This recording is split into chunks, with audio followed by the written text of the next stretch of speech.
jawab transparansi penegakan hukum, transparansi proses hukum ini bagaimana kalau memang dari sisi kedua belah pihak ada satu pihak yang ditutupi informasi.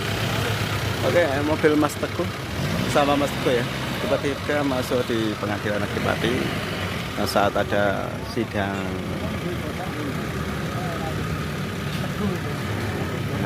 kasus pengeroyokan Talun ini masuk tempat parkir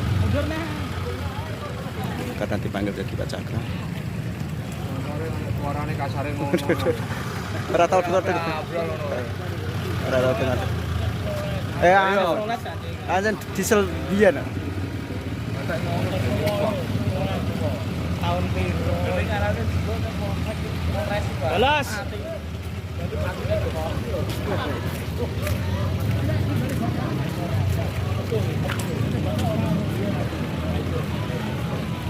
Sudah dipertanyakan sama Humas BN juga kaitan teman-teman yang mau masuk. Saya sendiri lah selaku pendampingnya korban juga nggak boleh aturan Mahkamah Agung juga nggak boleh. Gini,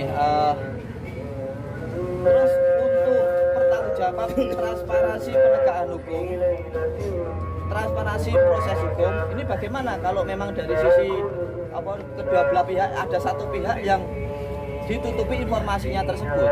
Harusnya penegakan hukum itu harusnya kedua belah pihak harusnya tahu sama tahu, biar itu mungkin terjadi yang namanya transparansi. Yang kedua, terjadi proses hukum yang benar-benar menegakkan hukum sesuai dengan fakta kejadian. Lah, ini yang kita keluhkan, proses penegakan hukum itu satu, itu tertutup dari sisi orang-orangnya. Yang kedua, tertutup dari proses UHAP-nya. Maksudnya gini, oke lah, kalau memang itu sidang anak dengan aturannya bahwa anak itu secara mental karena masih di bawah umur, secara mental bisa terganggu, oke lah, tidak boleh ada orang-orang yang masuk di situ. Tetapi harusnya ada rekod atau ada semacam transparansi dari proses itu, entah itu dengan rekaman atau dengan ruangan beda, tapi kita bisa melihat dan mendengar, tapi anak tersebut tidak bisa melihat kita, kan bisa juga. Itu kan dia nanti Humas yang menjelaskan. Iya. Dan nanti sama-sama langsung. Tapi jenengan memang sudah berupaya untuk misalnya saya sebagai tim lawyer dari pihak korban pengen mengetahui bahwa proses hukum ini benar-benar dijalankan secara transparan. Kita harus mengetahui proses yang terjadi di persidangan itu. Jenengan pernah mengungkapkan? Itu selalu saya sampaikan kepada pihak kita sampaikan kita minta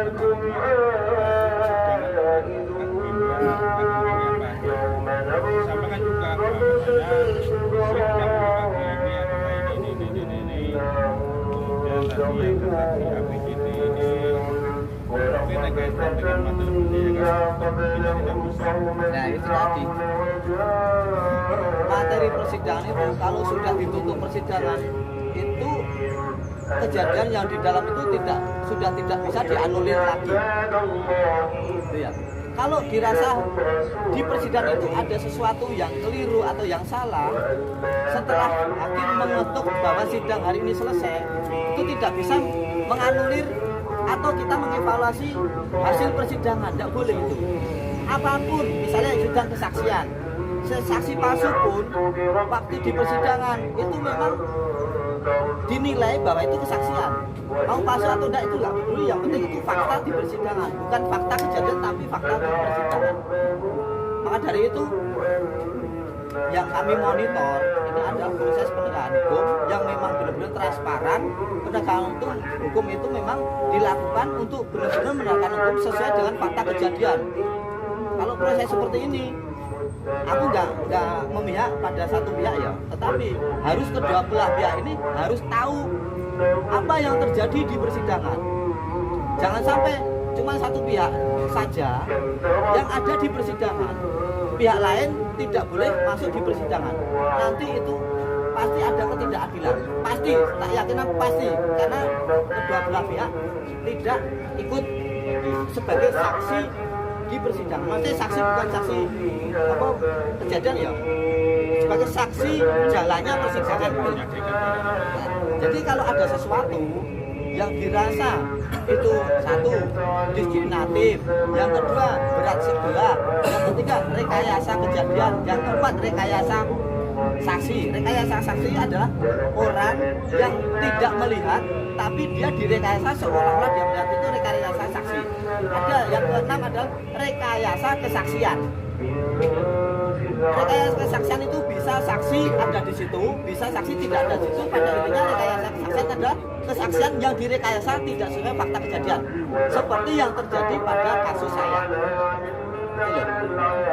Nah, memang saya di sini bersama mungkin sebagian rekan-rekan APB ini bukan dalam rangka membela satu pihak, kita tidak, tapi kita pengen bahwa hukum ini berjalan sesuai dengan semestinya, sesuai dengan kuhapnya, benar-benar transparan, dapat dipertanggungjawabkan.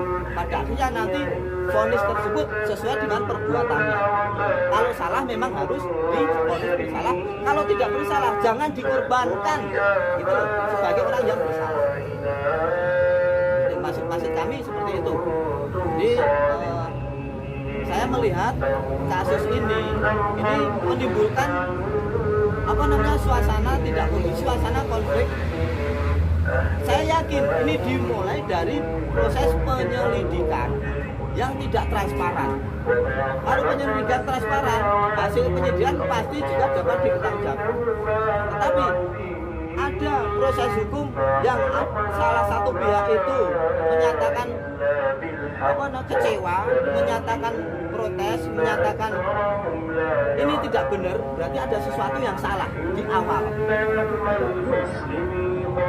Kalau memang kesalahan tersebut prosedur dimulai dari penyelidikan, sekarang siapa yang melakukan penyelidikan? Berarti aparat kepolisian, dalam hal ini reskrim, kan gitu kan? Berarti kalau kita memang punya sesuatu yang dirasa tidak benar, tidak pas, harapan kami kita bisa mendatangi dari pihak reskrim untuk meminta penjelasan mengenai proses yang dijalankan sehingga ini jadi persidangan. Contoh, apakah benar penyelidikan itu sesuai dengan dilakukan dengan kuhapnya, atau penyelidikan itu dilakukan karena unsur-unsur tekanan atau pesanan, atau bahkan mungkin hanya mengejar pertanggungjawaban sing penting ono sing dicekel. Jika itu sama, tidak boleh.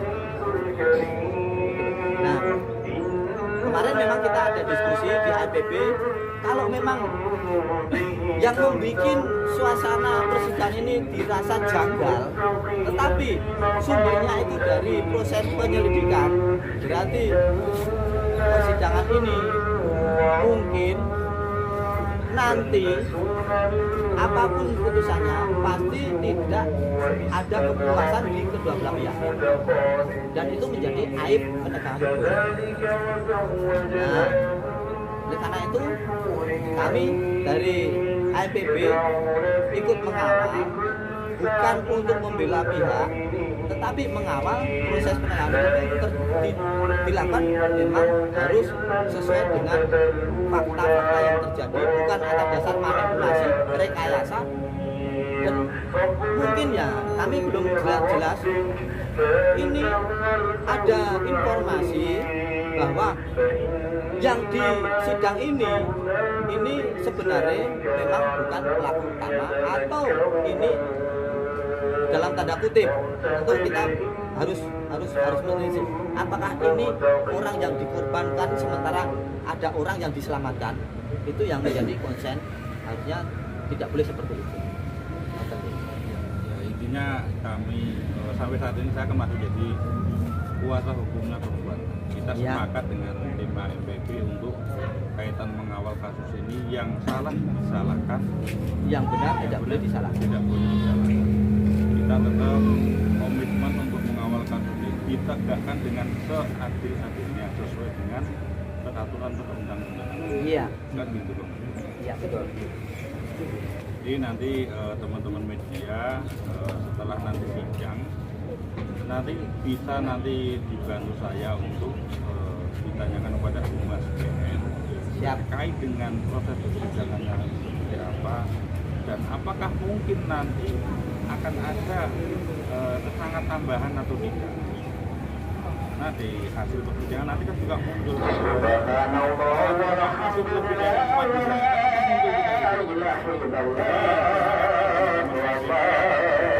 dan semuanya untuk membantu